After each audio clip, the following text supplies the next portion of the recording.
Alin ang mas maganda, drawing ni ate or ang drawing ng nanay niya? Oh.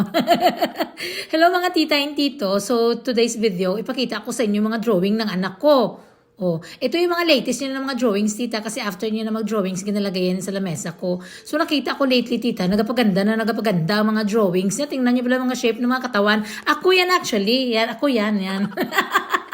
Tingnan niyo ba lang kung gaano kaamo ang mukha, tita? Ewan ko kung saan nagmana yung talent ni ate. Uy nga, wala man sang mahilig mag-drawing sa pamilya namin. Or si tito niya siguro, Tito Leo niya nung una. Kaso nga bisan minsan pang bili ng mga color dan kulang mo kaya nag-stop man si tito eh. So tingnan niyo ba tita, mga very nice ang mga ginapan drawing ni ate ngayon, no? So tingnan niyo sa mga mata, very parang tunay siya ba? So lahat-lahat ng mga drawing ng anak ko, tita, ginapalagyan ko yan ng kanyang parang signature niya ba? Ganyan. Para sabi ko later on, makita ng mga ibang tao na gawa mo yan ba? Tapos ginatago ko mula nung kinder siya, tita, marami yan siya mga drawings. So ngayon talaga napansin ko parang nagapa level up talaga ang dating niya. O guwapa, wala mga mata, mga pipilok, ang mga bibig niya. Tapos sa mga shape ng mga katawan, parang ako talaga ito. Oh. Ganyan. Ay. So minsan may mga anime kasi mahilig man siya mga panood ng mga sa YouTube bala. O, ewan ko kung sino. Ito sa mga nakakilala dyan. Ewan ko kung sino. Ito siya. Pero feeling ko daw may mga samurai siya ginahawak. Tapos ito na mga maldita na ito. Bakit nadala ito dito? Mga drawing yan ng pag-Halloween. No? Ito talaga maganda, te. Maganda si ate mag-drawing sa mga katawan ba? Tapos yung mga sa chest part, ang mga buhok, ang mga mata. Ito, ewan ko parang nahati sa gitna. Ito. Tapos ito na naman yung mga sad niya. Pero parang ito para mga drawings niya pa. Ito mga 2 years ago. Nakita ko lang ito sa kanyang drawer. O tingnan niyo may mga evil dyan. Mga pangit ang mga mukha. Itong happy. O nagabalis ko ang kanyang tiil.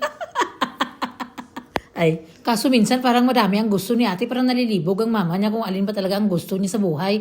Pero sige lang ginasuportahan namin ni daddy. Nabilihan namin siya ng isang band na isang box ng papel ba. Ito ang cute talaga, ganda talaga. Kung sa totoong buhay siguro ito, pagwapa na babae yan siguro ba. Tapos ito parang nasubrahan siguro ito ng contact lens. Ito cute siya, parang bago lang siya naligo, na parang nakabistida lang siya ng konti na pambahay ba. Tapos maganda bala ang mga mata niya, parang tunay bala nga naga-storya sa'yo. Tapos andito man yan, sino yan man. Ito si Uncle. Oh, sino nga mga Uncle yan, mga naman drawing niya. Tapos ito, cute lang siya, tita. Ang hair niya, very nice. So, mapansin nyo, it's not really that basic na mga drawing. Bala, grabe ang mga imaginations ni ate. Tapos ito, nakita ko lang ito sa kanyang sketchbook.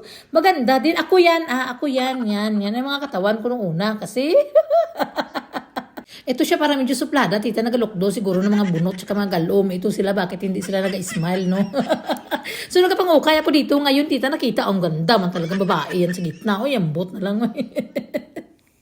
Ay, so kung mga anak nyo nag-drawing, tita, supportahan nyo lang, no? Tapos ipangtago nyo yung kanilang mga drawings. Ito maganda din ito, mystery na babae ba. Ako yan, tingnan nyo bala, may mom na nakasulat dyan. Oh, tapos ito na naman ang mga nakikita nyo naman sa mga show, ginagaya-gaya yan sa mga stories pala sa TV, how, yan. O medyo itong 2002 pa ito ng mga drawings niya. So imagine for how many years, tapos medyo nag-improve na siya, no? Kasi yung mga, si Wednesday, parang nakuratan man ito eh. Yung mga una, mga drawings na pinakita ko sa inyo, yung mga latest na talaga na last week niya nang ginawa, diba? Ito naman yung mga error niya siguro. Ito dito nga parang ginapat santabi niya lang.